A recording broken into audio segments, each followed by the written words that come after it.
What's going on, everyone? Welcome to Downshift. My name is Matt and this is the brand new GMC Canyon. It was only a couple weeks ago that we were in California testing the cousin vehicle to this, the new Chevy Colorado. So how does this more upscale professional grade version stack up to a quickly heating up mid-size truck segment? Gonna tell you right now, it's very good, but not everything's perfect, so we're hitting the highlights, the best and the rest, starting with the rest. Number one, we're going to talk about the configurations. There's only one way that you can get your Canyon. You can get it like this. You can get the full 2 doors and the 5'2" bed. It's the only way you can get it. And the only reason that it's on the negative list is because it is the only way you can get it. But the reality is most everyone, a huge percentage of people are buying their trucks in this cab configuration. So it makes a lot of sense to put it this way. But it is the only option, so that's why it's on the negative line. Number two, we're going to talk about headlights. And I actually got into a discussion with a journalist in California during the Colorado launch, and it's the same situation here. You don't have a dedicated stalk on the side of your steering column to control your headlights here. You go into the screen to control your headlights, which sounds like it's a bit of an annoyance, but just hang with me, there's a reason for it. All of the Canyons here come standard with automatic headlights and automatic high beam. So the reality is the truck is taking care of it 90+% of the time. When you do need to go in, if it's raining or if you'd like to have it on for a specific use case, it is just one click away. You click on the vehicle icon and then it's lights right there, and then you can adjust your headlights from there. So it might be taking a little bit to get used to at first, but after you figure it out, if you have the truck for like a week or a month, it's probably fine. And three, we're going to talk about the fact that it doesn't come with a hybrid or a diesel. Now this is kind of like the cab configuration thing, and we talked about it. It's just simply the fact that you don't have a choice in your powertrain, which on the face of it sounds bad that we don't have a hybrid for fuel economy or a diesel for torquey towing. But when you look at it, you still have the 2.7 liter turbocharged 4-cylinder. It's the high output variant of the engine. It's a brilliant engine and it makes more torque than the outgoing diesel, so you can tow more. And you also get really good fuel economy, so it's still fairly efficient, and while not adding all the complexity, the weight, and the headache of maintaining a hybrid system. But there's the possibility that the new Tacoma, of course, will get better fuel economy since it will be offered as a hybrid.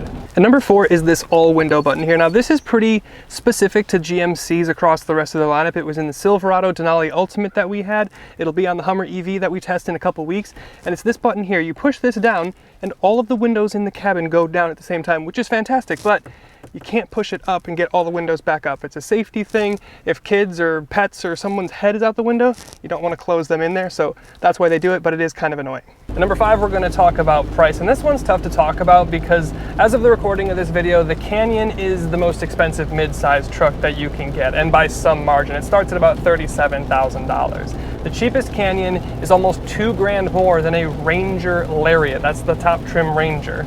And the cheapest Canyon is almost $10,000 more than the cheapest Tacoma that you can buy. But it's crucial to keep in mind that comparing this new generation GM truck against outgoing legacy Fords and Toyotas doesn't really make a lot of sense. The new Ranger is on its way and will be much more expensive. And the same thing with the impending Tacoma, especially with the new hybrid powertrain. Now, do I expect the Canyon to be the most expensive of the quad?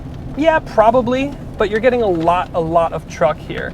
But that's it. Those are all of the cons of the Canyon, and a couple of those were just kind of small nitpicks. So that means there's a lot of great stuff happening here. So let's talk about that. The first thing that we're going to talk about is truck stuff, the muscle bit, the bed bit here. You get a 5'2" bed no matter what. In that bed, you can put up to 1,640 pounds of stuff, assuming you're putting it in a 2-wheel drive elevation trim. And you can tie that stuff down with a number of rails and hooks, etc. You can even plug something in with the 110-volt outlet in the back. But the thing that you want to know is towing capacity, and this thing maxes out at 7,700 pounds. And I believe that's class leading. Number two, we're going to talk about the engine. If you like power, and let's face it, we all do, you're going to want the Canyon over the Colorado. And that's because the Canyon comes standard with the high output of the 2.7 liter turbocharged 4-cylinder. This engine is a beast. Here it makes 310 horsepower and 430 pound-feet of torque. That's serious power. It's such serious power that GM even uses that engine in the Big Brother Silverado and Sierra. This engine is really stout and can handle a lot, so don't worry about that. The power then goes through a second-gen 8-speed automatic to either the back wheels, or you can spec 4x4 on any trim other than the Elevation. And next we talk about the new trim. This Canyon introduces a new trim that we've never seen before on a GMC Canyon. It's of course the sister trim to the Colorado ZR2, and it's the AT4X, and it is badass. From the jump, the trunk gets an extra inch of suspension lift over everything else, so 3 inches of lift total. That means 10.7 inches of clearance. From there you have trim-specific 17-inch beadlock capable wheels wrapped in 33-inch Goodyear Wrangler mud terrains. This is a more aggressive tire than you even get on a Tundra TRD Pro. The AT4X trucks also come equipped with an air down mode, which is awesome. Then you've got the Golden Egg, the Multimatic DSSV shocks, which are second only to the Raptor tuning of their Fox shocks. They're great. They hold up really well on the trail and the road. Then you've got the E-lockers on the front and rear axles. You've got a trail camera mounted under the body with a washer so you can keep it clean and spot your line. And of course you've got a host of skid plates to protect your underbody. Then climbing out from under the truck you get rock sliders, nice. And with the revised bumpers and moving the front axle forward, you're now looking at a 33-degree approach angle, but the first edition on this one will be a little bit less because of this winch setup. You got 24.5 degrees of max breakover angle and 25 degrees of departure angle. You've got that revised front bumper, a brush bar, winch, and light bar on the AT4X, at least the first edition. And then we climb into the AT4X and it gets even better. The AT4X is the only way to get the super cool white interior, which seems a little counterintuitive on the hardcore off-roader trim, but you already know that's exactly how I'd spec my Canyon. You've got an off-road performance display on your 11-inch center screen to track everything, and you've got a Baja drive mode. And since it's 2023 and any off-road truck worth its salt can hurl itself through the air, check. Number 4, I want to talk about the non-AT4X off-road stuff. Here's the thing, every Canyon has off-road ability now, not just the super-powered AT4X trim. There are 4 trims of Canyon that you can get, and each one now gets a 2-inch lift from the factory. The base elevation, the Denali, the AT4, and the AT4X, which is of course the ZR2 sister or cousin vehicle for the Chevy. And of course there's the Edition 1 AT4X, but we're getting beside the point here. The AT4X being the one trim that you can get that adds an extra inch of suspension on top of the extra 2 inches that you get across the board. All Canyons also now have a revised front axle that's been moved forward to improve your approach angle. You've also got LSDs as standard for the Denali and the AT4, and the Tundra got away with using an LSD in their TRD Pro for like decades, so I think it's going to be fine here on this Canyon. It has been so far. And since it's 2023, we have technology to help us out on the trails and while we're off-roading with an off-road display. The display shows pitch and roll, it shows an altimeter, it shows tire pressure, transfer case status, and more. I mean, even in the ritzed up Denali trim, this Canyon has the chops to go just about anywhere in this country.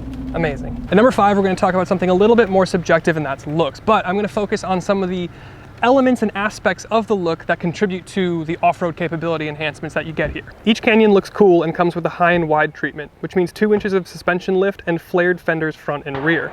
But if every truck gets a 2-inch lift, does that mean no trucks have lifts? You've also got an imposing front fascia with a unique grille, and headlights that look very similar to those on the Sierra.